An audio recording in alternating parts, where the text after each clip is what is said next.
Hello everyone, इस video में हम प्रॉपर्टीज ऑफ ईथर पढ़ाएंगे।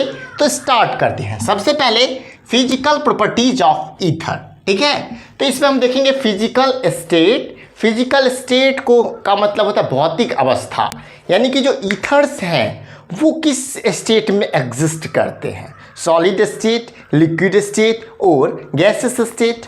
तो इसमें जो लोअर मेंबर होते हैं वो गैसियस स्टेट में प्रेजेंट होते हैं, जैसे कि डाइमिथाइल ईथर है ना, डाइथाइल ईथर, ये सब क्या होते हैं, गैसियस स्टेट में एग्जिस्ट करते हैं। लेकिन जैसे जैसे हायर मॉलिक्यूल्स होते हैं, हायर मेंबर्स होते हैं इसके ईथर के, वो लिक्विड स्टेट में एग्जिस्ट करते हैं। स्मेल भी इसका प्रेजेंट होता है, ठीक है। तो ये आप नोट कीजिएगा। दूसरा, या एक बार में एक साथ ही पहले समझ लीजिए, उसके बाद नोट कीजिएगा, हम एक बार हट जाएंगे, ठीक है। उसके बाद इसका जो बॉइलिंग पॉइंट होता है वो क्या होता है, तो अल्कोहल, अगर कंपैरिजन करेंगे अल्कोहल से, तो अल्कोहल का जो बॉइलिंग पॉइंट होता है वो ईथर से ज़्यादा होता है ड्यू टू हाइड्रोजन बॉन्डिंग के प्रेजेंस के कारण। तो अब ये देखेंगे कि इथेनॉल और डाइमिथाइल ईथर, इस दोनों में किसका बॉइलिंग पॉइंट ज़्यादा होगा, तो इथेनॉल का बॉइलिंग पॉइंट ज़्यादा होगा, क्योंकि अल्कोहल का बॉइलिंग पॉइंट जो होता है ईथर से ज़्यादा होता है। Boiling point of ether is much lower than alcohol, ठीक है। थर्ड नंबर देखेंगे डेंसिटी के बारे में। तो all ethers are lighter than water, जितने भी ईथर होते हैं वो पानी से हल्का होते हैं, लाइटर होते हैं, ठीक है। आगे देखेंगे हम लोग सॉल्युबिलिटी, ठीक है। तो ethers are soluble in water. देखो ईथर क्या होते हैं, तो पानी में तो घुल जाते हैं, मिसिबल होते हैं, मिसिबल विथ वाटर, सॉल्यूबल होते हैं। लेकिन जैसे जैसे उसमें जो नंबर ऑफ कार्बन या एल्काइल ग्रुप बढ़ता जाता है, हाइड्रोफोबिक पार्ट बढ़ता जाता है, वैसे वैसे their solubility decreases with increase in alkyl chain. जैसे जैसे एल्काइल ग्रुप बढ़ेगा, नंबर ऑफ कार्बन एटम बढ़ेगा, ठीक है। जैसे जैसे हाइड्रोफोबिक पार्ट ईथर्स में बढ़ेगा, वैसे वैसे क्या होता है, तो उसका मतलब सॉल्युबिलिटी घटते जाता है, ठीक है। उसके बाद देखेंगे डाइपोल मोमेंट के बारे में। तो देखो the CO bond in ether is polar in nature. CO bond जो होता है ईथर का वो पोलर नेचर के होते हैं। क्यों? क्योंकि आप देखिए ऑक्सीजन का जो इलेक्ट्रोनिगेटिविटी होता है वो 3.5 और कार्बन का होता है 2.5। तो इसमें अंतर है, तो थोड़ा थोड़ा ये दोनों क्या होगी, ये बॉन्ड जो बनेगा पोलर बनेगा। तो इसमें क्या है, नेट डाइपोल मोमेंट भी होते हैं, म्यू 0 के बराबर नहीं होता, ठीक है। अब ये रहा आपका फिजिकल प्रॉपर्टी, 5 फिजिकल प्रॉपर्टी लिख रहे हैं। उसको नोट करने से पहले थोड़ा हम केमिकल प्रॉपर्टी के बारे में भी इंट्रोड्यूस कराते हैं। तो केमिकल प्रॉपर्टी जो ईथर्स का होता है उसमें पहला तो आपका होता है क्लीवेज ऑफ CO बॉन्ड, यानी कि कार्बन ऑक्सीजन का बॉन्ड ब्रेक होगा, ठीक है, बॉन्ड इन ईथर्स, ठीक है। उसके बाद क्या है, ESR, इलेक्ट्रोफिलिक सब्स्टिट्यूशन रिएक्शन, जो कई बार पढ़े हैं हम लोग, तो बहुत ही ईजी टॉपिक है। इसके अंदर हम halogenation, Friedl-craft reaction, nitration, alkylation और एसिटाइलेशन पढ़ाएंगे। तो ये केमिकल प्रॉपर्टी का इंट्रो हो गया और फिजिकल प्रॉपर्टी हो गया। तो फिजिकल प्रॉपर्टी को पहले कॉपी के अंदर नोट्स कीजिए और हम केमिकल प्रॉपर्टी भी इस वीडियो में पढ़ाएंगे। तो पहले इसको कंप्लीट की, इसको नोट कीजिए, ठीक है। चलिए, तो अब हम केमिकल प्रॉपर्टी के तरफ बढ़ते हैं आगे, ठीक है। केमिकल प्रॉपर्टीज ऑफ ईथर्स, ये तो समझ में आ गया। फिजिकल प्रॉपर्टी में किसी को कोई डाउट अब नहीं रहा होगा मेरे ख्याल से। इसको आप नोट कर लीजिए, तो आपका ये टॉपिक क्लियर है, ठीक है। अब देखते हैं हम लोग केमिकल प्रॉपर्टीज ऑफ ईथर। क्या देखेंगे हम लोग, chemical properties of ether, chemical properties of ether, ठीक है। तो इसमें सबसे पहला जो बताए थे उसी से स्टार्ट करते हैं, यानी कि cleavage of CO bond in ether, cleavage of CO bond in ether, ठीक है। क्लीवेज होगा CO बॉन्ड का ईथर्स के अंदर, ये इसका ब्रेक होगा, ठीक है, CO बॉन्ड टूटेगा, है ना। तो सबसे पहले हम देखेंगे कि ये रिएक्शन कैसे प्रोसीड करता है। तो ये देखिए ईथर है, ROR, ये है ना ईथर, इसको हाइड्रोजन हैलाइड के साथ इसको रिएक्ट करवाते हैं। वैसे तो ये ज़्यादा रिएक्टिव होता नहीं है ईथर, जितने फंक्शनल ग्रुप है सबसे लेस रिएक्टिव ईथर ही होता है। तो इसका जो रिएक्शन होता है बड़ा ड्रास्टिक कंडीशन पे बहुत ही दिक्कत के साथ होता है। इसमें जो टेम्परेचर लगेगा वो कितना लगेगा, 373 केल्विन टेम्परेचर लगेगा, ठीक है। और 373 केल्विन टेम्परेचर के बाद हम क्या करते हैं, तो यहाँ में से क्या होता है, ये बॉन्ड तो ब्रेक हो जाएगा, बोले ना क्लीवेज ऑफ CO बॉन्ड। तो ये जो R है आपका वो क्या होता है, C तो ही तो ना होता है, हमारे लिए CH3 होगा, तो CO बॉन्ड, ये बॉन्ड ब्रेक हुआ, ठीक है, ये तो आप समझ गए। तो अब ये ब्रेक होगा तो क्या लगेगा पता है आपको, यहाँ पे ROH आ जाएगा अल्कोहल, और यहाँ पे अल्काइल हैलाइड RX बन जाएगा, ठीक है। तो यही आपका इस तरह का रिएक्शन इस पे शो करता है, ठीक है। अब देखेंगे हम लोग क्या, तो इसी में देखें अब इसको, इसका जो हम फर्दर करते हैं, ये अगर एक्सेस होगा, मान के चलिए ये HX जो है अगर एक्सेस होगा तो फिर यहाँ पे भी रिएक्शन होगा ROH का, ठीक है, HX के साथ। तो फिर यहाँ क्या बनेगा RX और प्लस H2O क्या चला जाएगा बाहर। इस पूरे रिएक्शन में 2 बार RX बनता है, ठीक है। HX अगर एक्सेस होता है तो भी ये फर्दर सेकंड रिएक्शन होता है। अब और आगे थोड़ा देखते हैं इसमें हम, ये दोनों तो नोट कर लिए होंगे कॉपी के अंदर, नहीं तो बैक जाइए, उसको पॉज कीजिए और नोट कीजिए, ठीक है। देखिए हम देखते हैं di ethyl ether, di ethyl ether को देखते हैं हम लोग हाइड्रोजन आयोडाइड के साथ, HX के साथ, HI के साथ रिएक्ट करके, ठीक है। टेम्परेचर वही होगा 373 केल्विन, ठीक है, टेम्परेचर वही होगा 373 केल्विन। और फिर यहाँ जो हमारा प्रोडक्ट होता है वो क्या होता है, इथेनॉल होता है। यहाँ पे देखिए C2 है ना, H5OH इथेनॉल होता है, और निकल क्या जाता है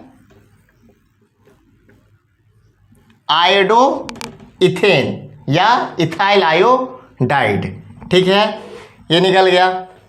अब फिर से अगर इसका, अगर ये एक्सेस हो, ये क्या कह, अब देखोगे ये तो आप समझ गए, समझदार हुई आप। अब अगर हम देखेंगे इथाइल अल्कोहल को, ये नहीं ईथर को, डाई इथाइल ईथर को एक्सेस HI के साथ रिएक्ट करते हैं।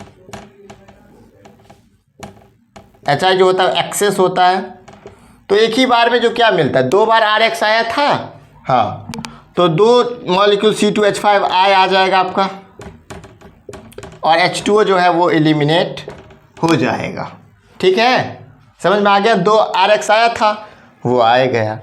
अब यहाँ तक तो ये रिएक्शन सब देख ही रहे हैं, समझ में आ ही रहा होगा बहुत ही अच्छे से। सब रिएक्शन को कॉपी के अंदर नोट कीजिएगा, बार बार कीजिएगा, अपने आ जाएगा, ठीक है, वो कोई बहुत ही बड़ा बात नहीं है। आप देखेंगे अल्काइल एराइल ईथर का रिएक्शन कैसे होता है, अल्काइल एराइल ईथर। अब देखो ये क्या है आपका एराइल है, ये क्या आपका अल्काइल है, और इसका पूरा नाम क्या है अल्काइल एराइल ईथर, ठीक है। अब अल्काइल एराइल ईथर को जब HI के साथ रिएक्ट करवाते हैं तो यहाँ से बॉन्ड ब्रेक होता है, कहाँ से, अल्काइल ग्रुप के पास से। ये वाला यहाँ भी कार्बन होता है, बट ये वाला स्ट्रांग होता है, ये टूट जाता है, इसका क्लीवेज होता है, ठीक है, बॉन्ड, इस बॉन्ड का ब्रेक, ये बॉन्ड ब्रेक होता है। तो अब यहाँ पे क्या होगा, फेनॉल का फॉर्मेशन होगा।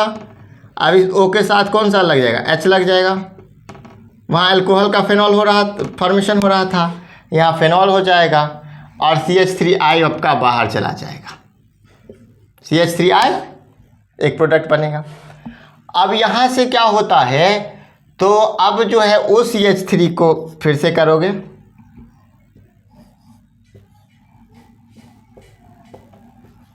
ठीक है, और इसको HI के साथ करते हैं तो फेनॉल और CH3I वही है ना, वही होता है बात, ये इसका फॉर्मूला हो जाता है। और इसका फर्दर करते हैं तो ये होता है। इसमें जो है सबसे ज़्यादा जो रिएक्टिव होता है वो HI होता है, उसके बाद HBr होता है, उसके बाद HCl होता है, ठीक है, ये समझ में आ गया होगा। HI या HBr का ही रिएक्शन हम इस चैप्टर के अंदर ज़्यादा देखेंगे। ठीक है, अब ये तो आप समझ गए। ठीक है, अब हम नेक्स्ट टॉपिक देखेंगे, that is electrophilic substitution reaction. क्या है? इलेक्ट्रोफिलिक सब्स्टिट्यूशन रिएक्शन, यानी कि इसका नाम क्या है? ESR, शॉर्ट में हम लोग कह देते हैं इसको इलेक्ट्रोफिलिक सब्स्टिट्यूशन रिएक्शन। क्या नाम है? Electrophilic substitution reaction. आप बहुत देर से इसको बहुत मतलब क्या बार इसको किए हैं इस चैप्टर के अंदर भी, हेलो एल्केन हेलो एरिन्स के अंदर भी, तो ये तो पता ही आपको चल गया होगा कि अब जो ये आपका है अल्काइल एराइल ईथर है या फिर कोई भी इस तरह का बेंजीन रिंग है, मान के चलिए OCH3 इस तरह का होगा, आपको मिलेगा देखने को।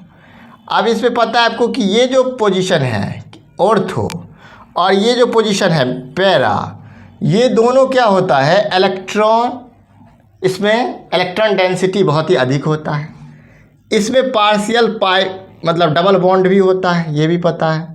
रेजोनेंस में हम ये चीज़ देखे थे इस तरह का।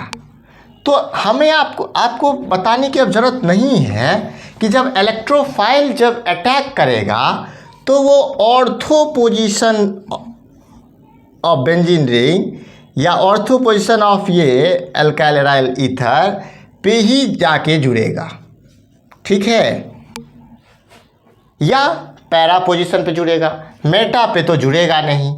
तो जब इलेक्ट्रोफिलिक सब्स्टिट्यूशन रिएक्शन हम देखते हैं तो देखो Br2 CH3COOH के साथ करते हैं तो एक बार तो जुड़ेगा आपका पैरा पोजीशन पे और एक बार जुड़ेगा ऑर्थो पोजीशन पे। ठीक है, OCH3, एक बार Br यहाँ जुड़ेगा और एक बार Br यहाँ जुड़ेगा पैरा पोजीशन पे। कहाँ जुड़ेगा? पैरा पोजीशन पे।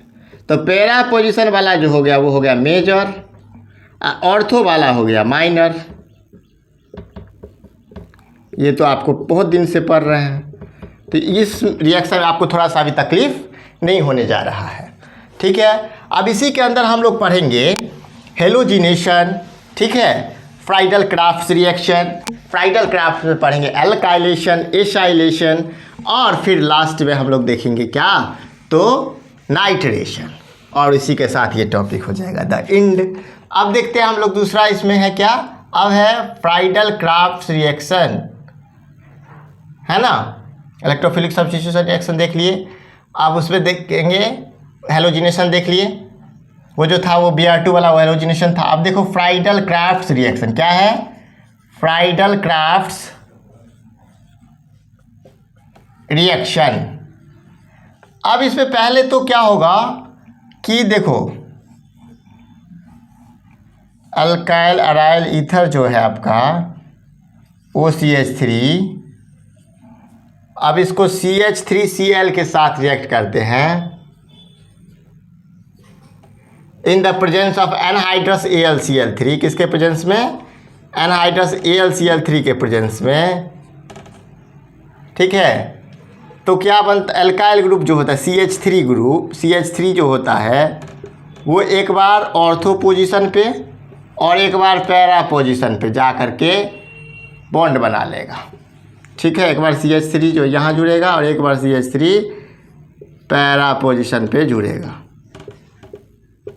ठीक है, तो इसका नाम क्या है? Friedl crafts alkylation. क्या नाम है इस रिएक्शन का? Friedl crafts alkylation, Friedl crafts alkylation.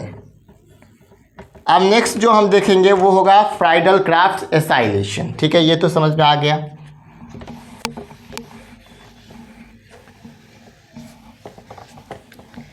दूसरा देखेंगे, इसी में फ्राइडल क्राफ्ट्स का ही पार्ट है, फ्राइडल क्राफ्ट्स एसाइलेशन। ठीक है,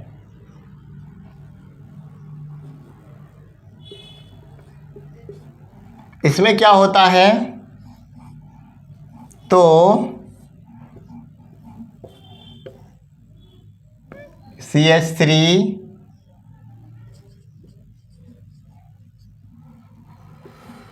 CH3C डबल बॉन्ड OCl को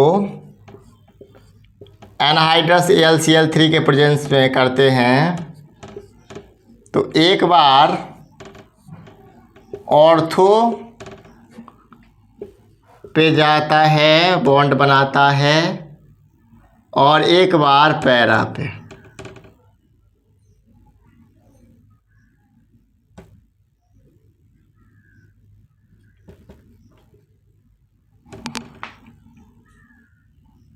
ठीक है, एक बार ऑर्थो पे और एक बार पैरा पे। ठीक है, एक बार ऑर्थो पे एक बार पैरा पे।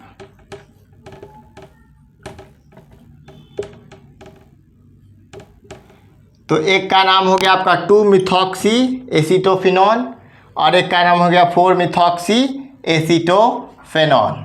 ठीक है, अब हम थर्ड और लास्ट नाइट्रेशन देखेंगे। इसमें ये हो गया फ्राइडल-क्राफ्ट एसाइलेशन।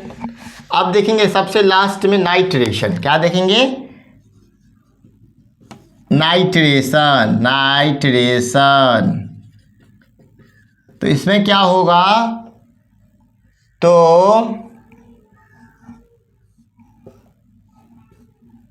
यहाँ पे देखो, इसको कॉन्सनट्रेटेड सल्फ्यूरिक एसिड या और नाइट्रिक एसिड साथ रिएक्ट करते हैं तो NO2 ग्रुप ऑर्थो पोजीशन पे और एक NO2 ग्रुप पैरा पोजीशन पे बॉन्ड बनाता है। NO2 ग्रुप ऑर्थो पे और NO2 ग्रुप पैरा पोजीशन पे बॉन्ड बनाता है।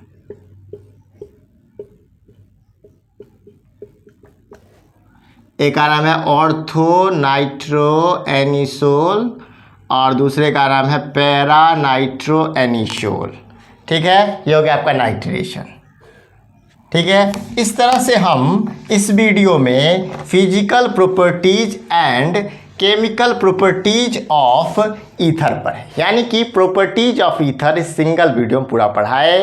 अगर ये वीडियो आपको पसंद आया हो तो इस वीडियो को लाइक करें, चैनल को सब्सक्राइब करें, बेल आइकन को प्रेस करें। अभी तक देखने के लिए धन्यवाद। और इसके साथ ही इस वीडियो को थ्योरी जो है आपका अल्कोहल फेनॉल ईथर चैप्टर का थ्योरी पोर्शन लगभग समाप्त हो गया है।